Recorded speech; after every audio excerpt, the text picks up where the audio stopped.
Listen, it's been an honor and a pleasure to be here at the MoMA, man. It's to salute my good friend, my brother, Upscale Vandal, man.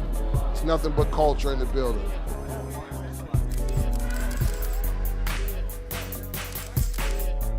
Welcome to Items Music Video Night with Matt's Appeal and Upscale Vandal.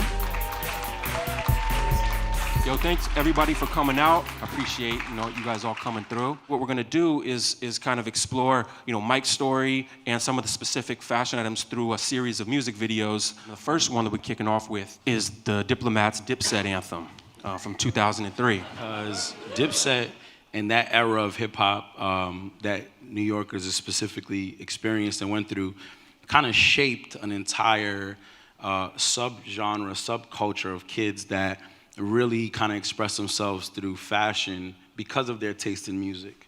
Come on. Yeah. With your boy. Yeah. I chose this particular song was because there was so much going on in this video, and Dipset was known for starting so many trends that you'll see in this. And when we were walking the exhibit, when I walked the exhibit the first time, I was like, man, everything in this exhibit is in this video in one way, shape, or form. You'll see Cameron really debuted that pink, right? And then everybody was wearing pink. And he ended up taking that so far that he has his own Pantone. It's called Killer Pink. So he's the first artist to be able to, for people who actually study art and design, for you to have a Pantone color that you own and companies have to pay him to use that specific shade of pink coming from just him wearing a color.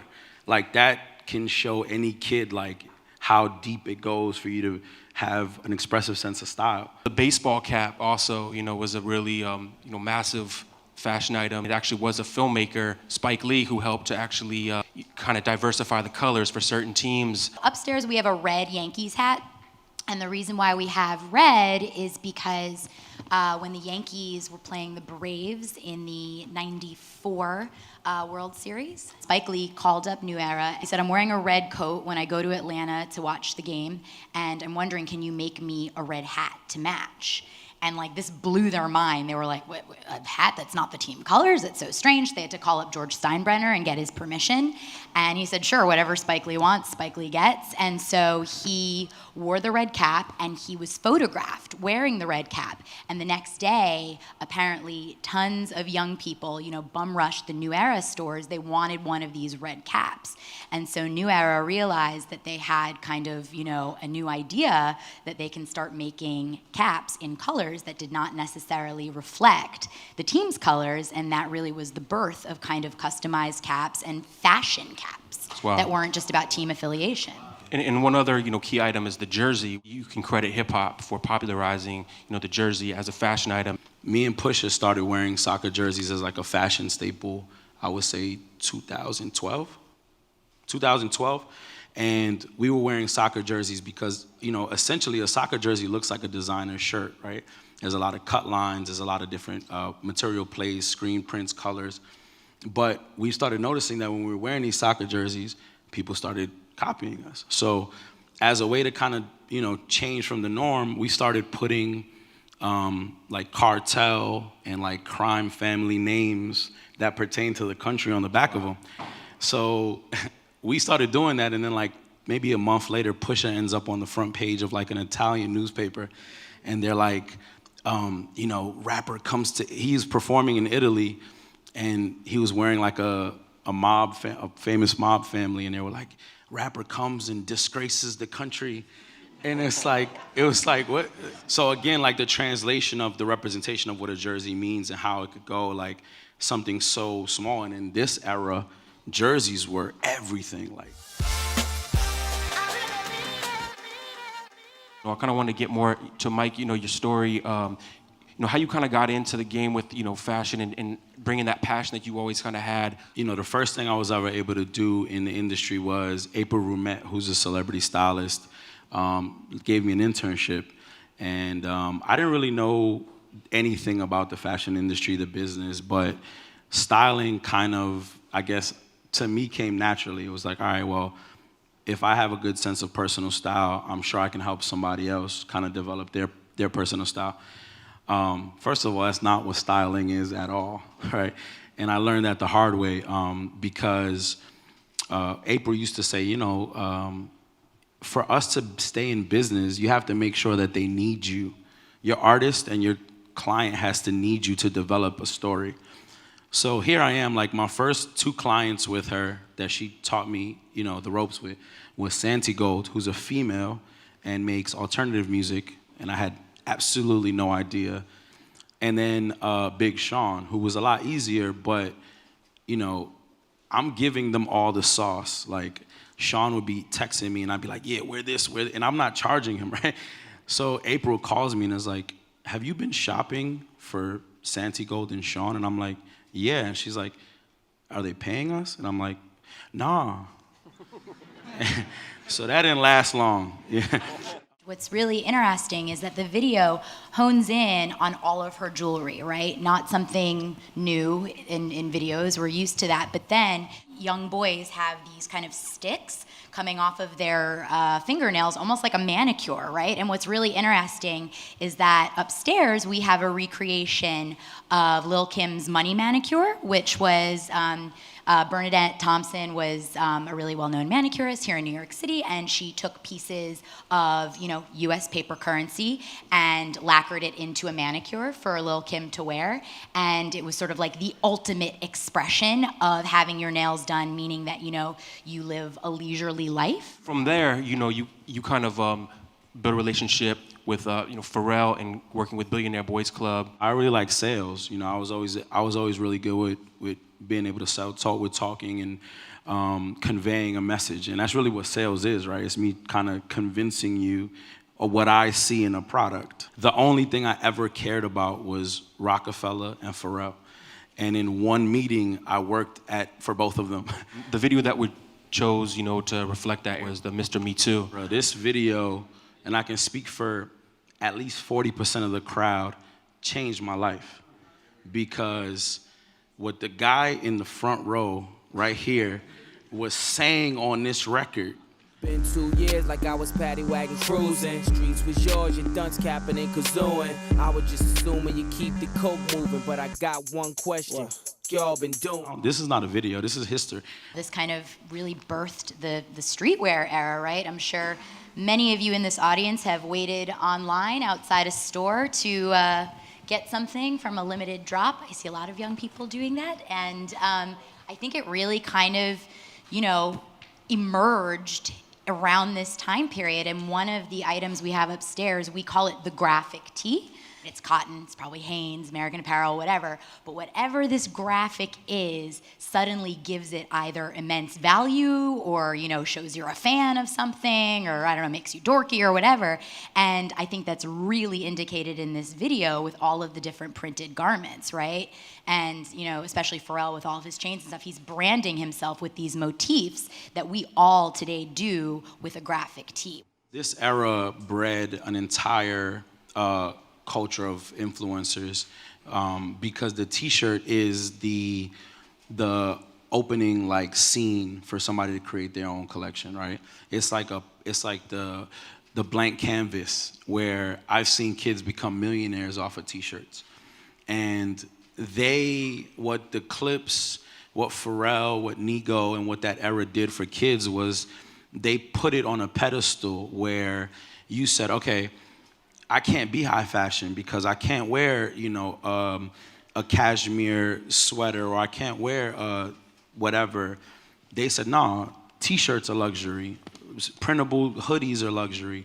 And they paired it like when you see a guy with $200,000 in cash, a Lamborghini, all the jewels in the world, and a T-shirt, you automatically put this thing on a pedestal that can make every kid with $60 or whatever a T-shirt costs relatable. You know what I mean? And the streetwear era, birthed. Everything. All of us. Everything I've ever done comes from this. I remember buying Bape, and coming home and my mom was like, yeah, you buying a lot of this, and I was like, yeah, this shirt is $120, and she'd look at me like I was retarded, right? But a T-shirt used to be underwear. You guys all know that, right? So just keep that in mind. So at the end of the day, without me having the wealth of knowledge, everything I didn't go to, just so you guys know, I don't know if you guys know, but I didn't go to college for fashion. I didn't go to high school for fashion. Everything I've learned has been trial and error. Everything I've learned has been by being a consumer, just like most of the kids who are doing it now. So, this was my school. This was my fashion 101. Okay, everybody meet Mr. Me Too. After I got into sales, BBC was performing well. Me and Emery were working on a bunch of other projects at Rock. And me and this guy right here, Curtains, were a part of a brand that I would say changed the landscape of fashion in the past 10 years. We helped co-found a brand called En Noir. And this brand is considered a luxury brand. It was the first brand that was featured, Barney's, GQ, Louis Sevilla Roma. We won awards. We were the first collection to ever show Paris Fashion Week and New York Fashion Week, our first season out. You won the GQ award, right? Yeah, we won GQ Designer of the Year. We won Gap collabs. We made waves. Before us, there was no Off-White, no Fear of God, no Marcelo Boulogne. None of those brands that are streetwear brands that you see at Barney's were there until we took the bumps and bruises to start that entire lane. One of the things that I want you guys to take away from this is there's so many opportunities in the fashion industry that have nothing to do with clothes, There's so many people that think that getting in the fashion industry means you have to know how to draw, or that's what I thought. When I was young, I was like, yeah, I love clothes, but I don't know how to draw, and I don't own a store, and I'm not gonna start a brand. So there's so many ways to be a part of this. For those that don't know, I'm Colombian, and J Balvin and I had a social media connection, and a lot of people wanted to introduce us. And when we met, he was like, man, Latin artists don't get any respect on the fashion side. And I'm like, well, it's because Latin artists can't dress. So, I'm sorry, I'm honest. That's it's very hard to find, Latin cultural beacons that are respected in the fashion realm. And I didn't like that, so I'm Colombian, I'm proud to be Colombian, and I pride myself on, creating a door for other kids that really love fashion, and, that come from where I come from. That video basically is the exhibition. Well, no, so everything that everyone is wearing is upstairs in the exhibition, so. But it's a Colombian artist speaking Spanish with a producer who's French, a video shot globally, with an artist like Beyonce to add the remix. It's taking everything that they're doing in the exhibit, taking it globally. We're gonna, finish, with a video featuring two of your biggest influences, Jay and Pharrell, right. With Change Clothes.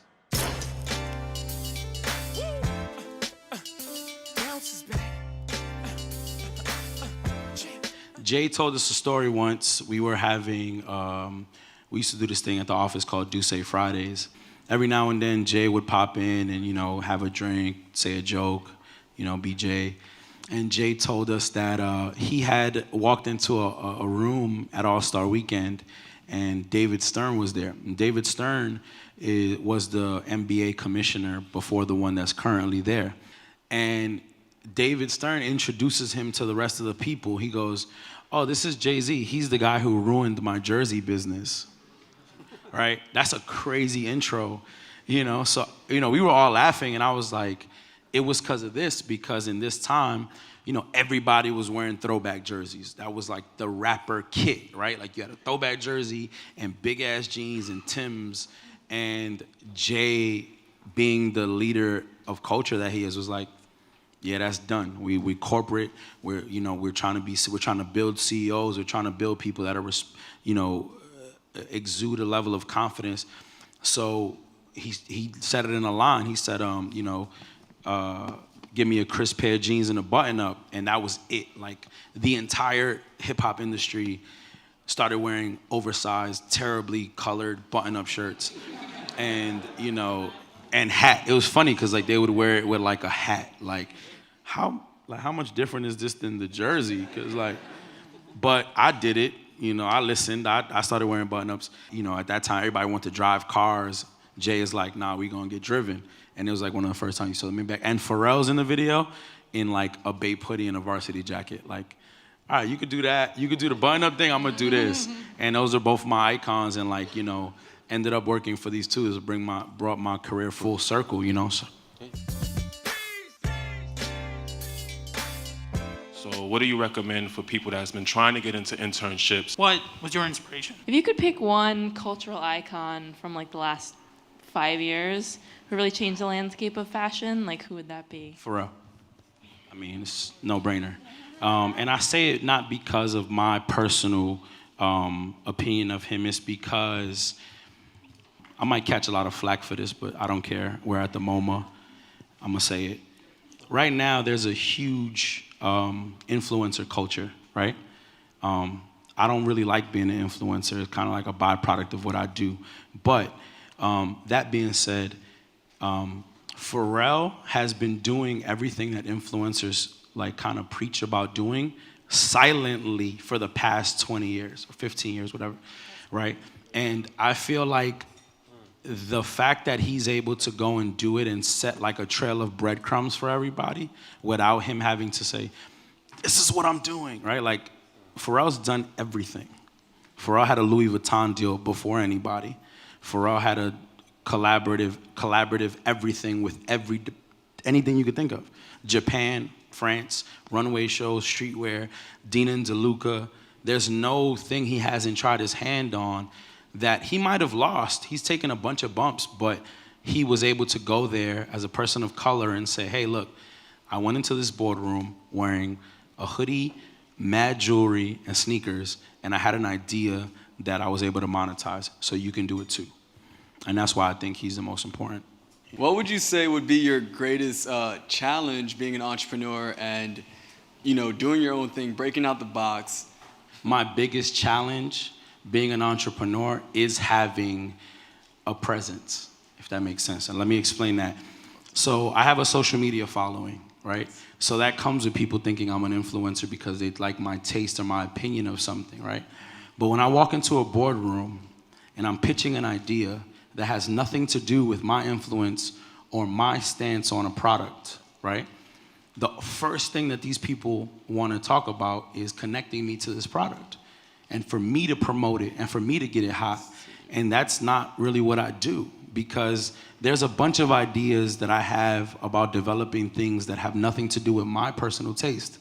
And as an entrepreneur, I keep facing roadblocks because my reputation precedes me.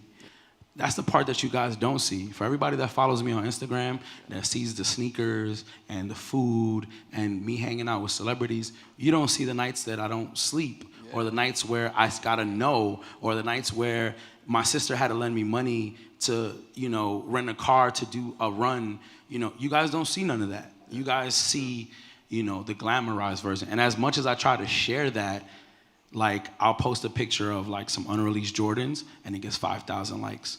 But I'll post a picture of my laptop at 4 a.m. of me working on shit that I'm super late on, and it gets 2 likes. And then I get a weird DM about, like, so, you know, it's hard because you have a lot, I have a lot that I have to deal with that people already think they know about me. You know, I've learned all kinds of gems, literally from what he said and what he hasn't said. And I just wanted him to say one thing that everyone, whether young or old, needs to do, whether it's in fashion or whatever, just one piece of advice. Often, opportunity is hidden or disguised as an obstacle. So don't question your journey. Don't question what's gonna be in your way, what's gonna happen. I've been through everything you could think of, but now I'm at the MoMA. So Make some noise for Upscale Vandal. yes, sir. I want to thank you guys for coming out, you know what I'm saying? So I appreciate you. Thank you. For me to come up here and get wisdom from other people of a stature of influencers is a good thing for me.